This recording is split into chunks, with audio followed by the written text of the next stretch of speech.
Hello friends, तो आज की इस वीडियो में हम देखने वाले हैं नियोजित विकास की नीति। क्या देखने वाले हैं फ्रेंड्स? नियोजित विकास की नीति। हमने जो पढ़ लिया था वो कुछ टॉपिक ऐसे थे। उड़ीसा का लौह इस्पात संयंत्र। उड़ीसा में लौह इस्पात की मात्रा अधिक थी, जिससे सरकार की मांगों को पूरा कर देती थी और सरकार लौह इस्पात संयंत्र ने अंतरराष्ट्रीय इस्पात संयंत्र और राष्ट्रीय इस्पात संयंत्र के साथ सहमति पत्र पर हस्ताक्षर कर लिया था, जिससे आदिवासियों को 3 प्रकार की समस्याएं हुई। उन्होंने आंदोलन चालू कर दिया, उसे पोस्को प्लान कहते हैं। फिर उसके बाद विकास के 2 मॉडल। जब भारत आजाद हुआ था 14 अगस्त और 15 अगस्त की मध्य रात्रि को, तो विकास के 2 मॉडल थे। एक था समाजवाद, एक था पूंजीवाद।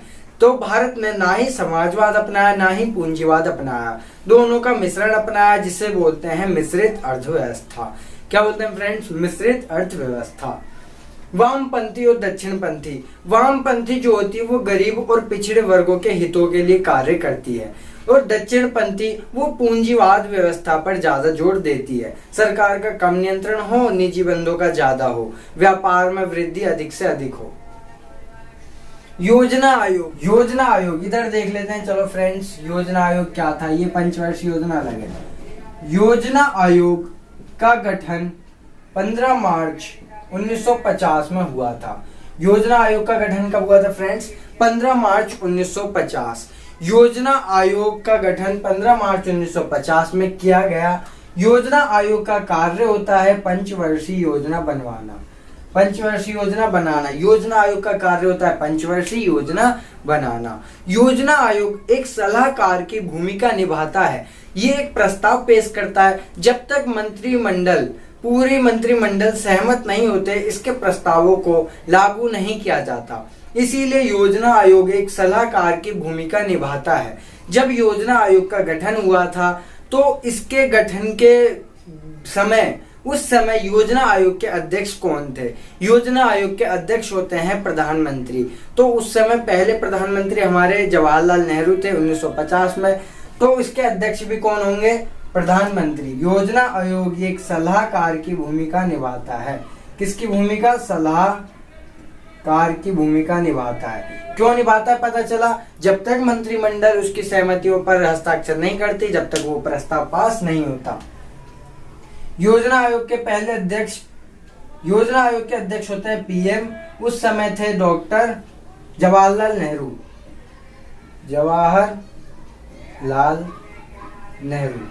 ये समझ आया फ्रेंड्स?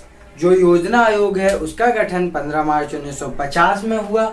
इसका कार्य होता है पंचवर्षीय योजना बनाना, और ये एक सलाहकार की भूमिका निभाता है, क्योंकि ये अपने प्रस्ताव प्रस्तुत करता है मंत्रिमंडल पे, और जब तक वो समस्त मंत्रिमंडल हस्ताक्षर नहीं कर देते, जब तक उसके प्रस्तावों को लागू नहीं किया जाता।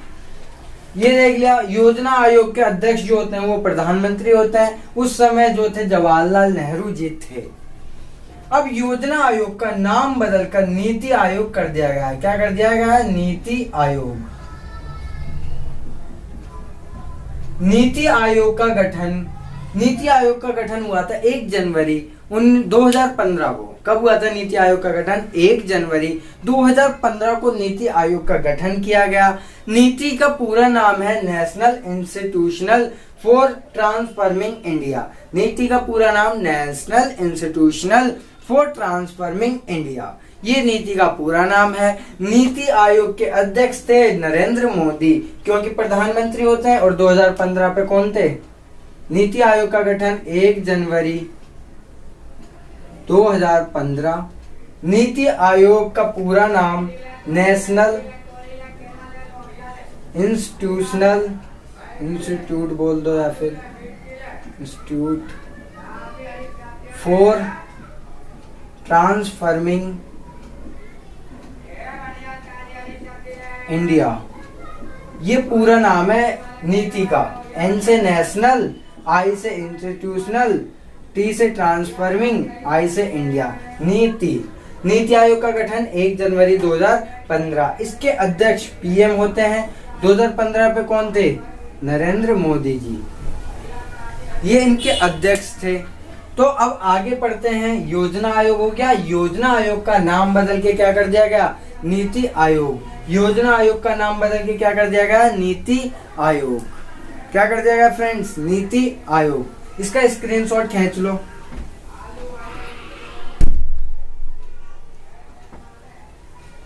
योजना आयोग का नाम बदल के नीति आयोग कर दिया गया। अब इनका कार्य क्या होता है, योजना आयोग का कार्य क्या था, हमने देखा था पंचवर्षीय योजना बनाना। नीति आयोग या योजना आयोग का कार्य क्या होता है, पंचवर्षीय योजना बनाना। पंचवर्षीय योजना होती है सरकार के आने वाले 5 सालों में सरकार का जो खर्च है, जो सरकार के पास पैसा आया था टैक्स लेके, उसका खर्च कहाँ कहाँ करना है, इन सभी का एक दस्तावेज तैयार करती है। उसे ही पंचवर्षीय योजना कहते हैं। पंचवर्षीय योजना किसे कहते हैं, सरकार आने वाले 5 सालों में अपने खर्च का एक दस्तावेज तैयार करती है, उसी को ही हम पंचवर्षीय योजना कहते हैं।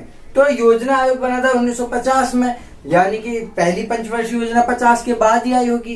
प्रथम पंचवर्षीय योजना बनी थी 1951 से 56 तक। प्रथम पंचवर्षीय योजना कब बनी थी, 1951 से 56 तक। उस समय भारत आजाद हुआ था। भारत के सामने थोड़ी बहुत खाद्यान्न संकट की समस्या थी। कृषि वर्ग पिछड़ा था, तो हमें प्रथम पंचवर्षीय योजना में ज्यादातर ध्यान देना था कृषि क्षेत्र पर। किस पे देना था, कृषि क्षेत्र पर। तो पहली पंचवर्षीय 1951 से 56 तक चली। ज्यादा जोर दिया गया कृषि पर। किस पे दिया गया, कृषि पर। कृषि क्षेत्र पर ज्यादा जोर दिया गया। कृषि के लिए क्या किया गया, कृषि के लिए सिंचाई सुविधा दी गई। कई सारी बांध परियोजनाएं चलाई। इनमें प्रमुख बांध बने भाखड़ा और नांगला। ये इनके प्रमुख बांध थे, भाखड़ा और नालंगा। इसमें ये सब करा गया, कृषि पर अधिक जोर दिया गया। जो प्रथम पंचवर्षीय योजना के जनक थे, जिन्होंने खाका तैयार किया था, उनका नाम था के.एन. राज। क्या नाम था, के.एन. राज। जिन्होंने खाका तैयार किया था उनका नाम था के.एन. राज। क्या नाम था फ्रेंड्स, के.एन. राज। ये तो प्रथम पंचवर्षीय योजना हो गई। जो द्वितीय पंचवर्षीय योजना थी, अब प्रथम पंचवर्षीय योजना 51 से 56 तक चली, क्योंकि 5 साल का होता है, 51 5 56। अब दूसरी पंचवर्षीय योजना 56 में आई होगी और 56 से 5 साल चली। कहां से कब तक, 56 से 5 61। 56 से 61। दूसरी पंचवर्षीय योजना कब से कब तक चली, 56 से 61 तक चली। इसमें क्या करा गया, इसमें जब कृषि पे जोर दे दिया, अब इसमें किस पे जोर देंगे हम, उद्योग पे। किस पे जोर देंगे, उद्योगों पे। इसमें किस पे जोर देगा, उद्योगों पर जोर दिया गया। किस पे जोर दिया गया फ्रेंड्स, उद्योगों पर जोर दिया गया। थोड़ी प्रॉब्लम आ रही है कैमरे की और लाइट की। चलिए, अब द्वितीय पंचवर्षीय योजना 1956 में आई थी, 61 तक चली। इसमें जोर दिया गया उद्योगों पर। उद्योगों के लिए उन्होंने क्या करा, नई नई तकनीकों का प्रयोग करा। आयात शुल्क बढ़ा दिए, नई नई तकनीकों का प्रयोग करा गया। और क्या करा गया, छोटे उद्योगों को बढ़ावा दिया गया, घरेलू उद्योगों को। ये सब करा गया। जो द्वितीय पंचवर्षीय योजना का जनक है, या द्वितीय पंचवर्षीय योजना खाका जिसने तैयार किया है, वो कौन थे, पीसी महालनोबिस। किसने तैयार करा था द्वितीय पंचवर्षीय योजना का खाका, पीसी महालनोबिस। किसने करा था फ्रेंड्स, पीसी महालनोबिस। इसमें बचत बढ़ी, निवेश बढ़ी, ये सब बढ़ा। अब फ्रेंड्स एक बार फिर से देख लेते हैं जल्दी जल्दी। हम पढ़ रहे थे योजना आयोग। योजना आयोग का कार्य होता है पंचवर्षीय योजना बनाना। योजना आयोग के अध्यक्ष होते हैं प्रधानमंत्री। योजना आयोग का गठन किया गया था 1950, 15 मार्च 1950। योजना आयोग का कार्य जब पंचवर्षीय योजना होता है तो उन्होंने पहली पंचवर्षीय योजना बनाई 1951। 51 से कितने वर्षों तक, 5 वर्षों तक, क्योंकि पंचवर्षीय योजना किसे कहते हैं, आने वाले 5 सालों का दस्तावेज पंचवर्षीय योजना कहलाता है। 51 से 56 तक चला। फिर इसमें कृषि पर जोर दिया गया। इसके जो अध्यक्ष थे, मतलब जो बनाया था खाका किसने तैयार करा था, वो थे KN राज। कृषि पर अधिक जोर दिया गया, 2 बांध परियोजनाएं चलाई गई, भाखड़ा नांगला ये परियोजनाएं चलाई गई। अब दूसरी पंचवर्षीय योजना आई 1956 से 61। दूसरी पंचवर्षीय योजना पे किस पर जोर दिया गया? उद्योगों पर। आयात शुल्क बढ़ा दिए, निवेश बढ़ा, बचत बढ़ी, घरेलू उद्योगों को बढ़ावा दिया गया। और इसके जो वो थे खाका जिसने तैयार करा था या फिर जनक PC महालनोबिस। कौन थे जनक? PC महालनोबिस। अब योजना आयोग के स्थान पर हमने 2015 में 1 जनवरी 2015 में नीति आयोग की स्थापना करी। नीति आयोग की स्थापना 1 जनवरी 2015 में हुई। इसका पूरा नाम है national institutional for transforming India. National institutional for transforming India. इसके अध्यक्ष जो थे प्रधानमंत्री होते हैं, जो मोदी जी थे। चलिए फ्रेंड्स, इसमें अगर किसी को कोई दिक्कत तो बताओ। कोई दिक्कत नहीं? चलिए आगे बढ़े। फिर आगे बढ़ने से आगे क्या पढ़ेंगे हम? बॉम्बे प्लान, नीति आयोग हो गया। बॉम्बे प्लान क्या था? 1944 में, इससे थोड़ा पहले का था। मैंने पिछली वीडियो में बताया होगा हल्का सा कि 1944 में उद्योगपतियों के एक समूह ने एक नियोजित अर्थव्यवस्था का प्रस्ताव रखा था, क्योंकि उद्योगों को भी परेशानी हो रही थी। उन्होंने 1944 में समूह बनाया और सरकार के सामने नियोजित अर्थव्यवस्था का एक प्रस्ताव रख दिया कि हम पे ये प्लानिंग कर दो, हम बढ़ जाएंगे, विकास करेंगे। तो उसी को ही हम बॉम्बे प्लान कहते हैं। ये हो गया। पंचवर्षीय योजना देख ली क्या होती है। प्रथम पंचवर्षीय योजना, द्वितीय पंचवर्षीय योजना देख ली। क्वेश्चन कैसे आता है? तो क्वेश्चन ये आता है, प्रथम पंचवर्षीय योजना द्वितीय पंचवर्षीय योजना से किस प्रकार भिन्न थी। ये आता है। विकास का केरल मॉडल, छोटा सा पॉइंट है। विकास का केरल मॉडल किसे कहते हैं? जो केरल ने विकास के लिए नियोजित अर्थव्यवस्था का जो वो रखा था, रास्ता अपनाया था।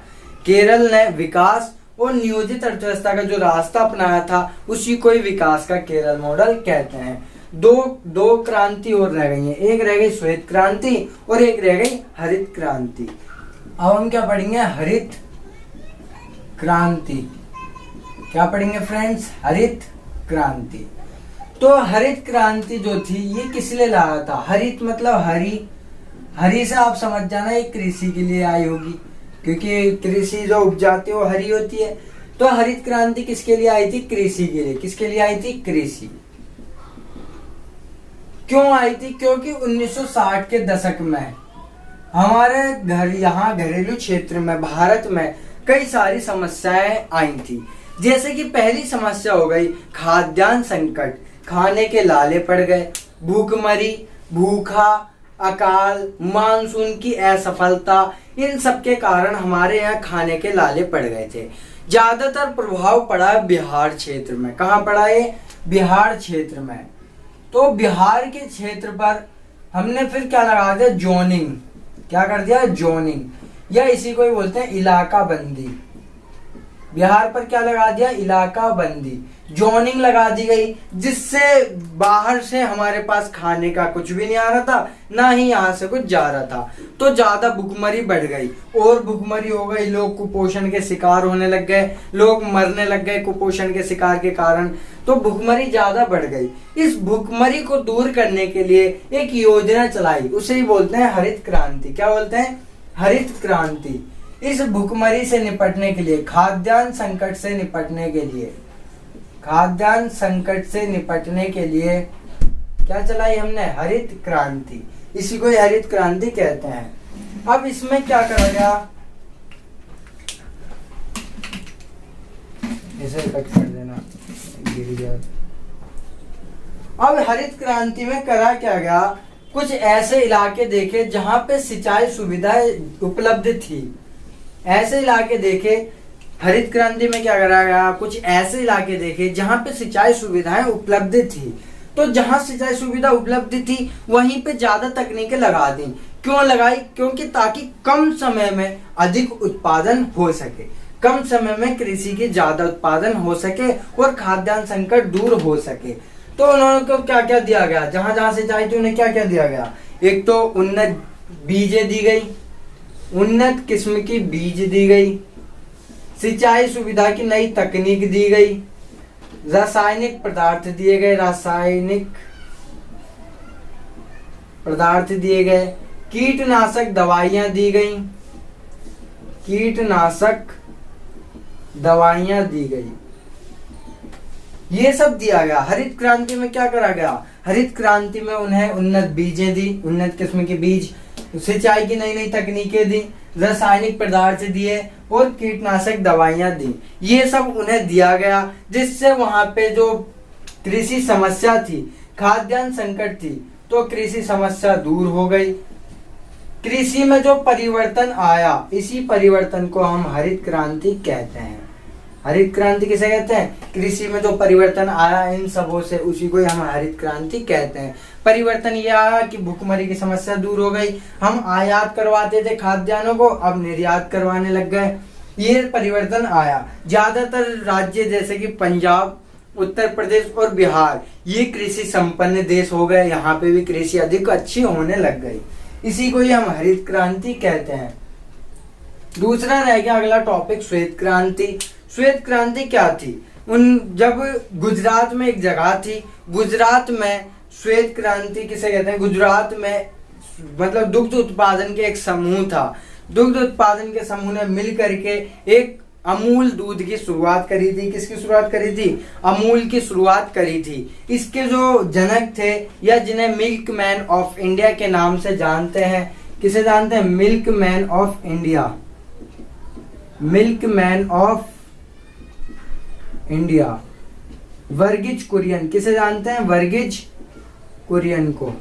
मिल्क मैन ऑफ इंडिया किसे जानते हैं? Verghese Kurien. Milk man of India के नाम से प्रसिद्ध वर्गीज कुरियन, जिन्होंने दुग्ध उत्पादन बढ़ा और अमूल की शुरुआत करी। किसकी शुरुआत करी? अमूल की शुरुआत करी। इसी को हम हरित श्वेत क्रांति कहते हैं। श्वेत मतलब सफेद, जो कि दूध होता है। हरित मतलब हरा, जो कि कृषि होती है और कृषि के पेड़ पौधे होते हैं। एक और क्रांति चली थी, उसे बोलते हैं पीली क्रांति, जो तिलहन के लिए चली थी, तेल के उत्पादन के लिए। पीली क्रांति बोलते हैं। फ्रेंड्स, आज के लिए फिर इतना ही। अगली वीडियो में हम अगला चैप्टर पढ़ने वाले हैं। ये चैप्टर यहीं समाप्त हो गया है। इसमें कोई भी ऐसा टॉपिक रह नहीं गया जो मैंने छोड़ दिया हो या फिर जो इम्पोर्टेंट ना हो। सारे ही टॉपिक इम्पोर्टेंट हैं। इसको एक नोट्स में लिख लीजिए, और अगर नोट्स आपको चाहिए तो मेरा एक टेलीग्राम आईडी है, टेलीग्राम ग्रुप है, जेके स्टडी पॉइंट के नाम से। उस पर आप ज्वाइन हो जाइए और वहाँ नोट्स आपको मिल जाएंगे। धन्यवाद।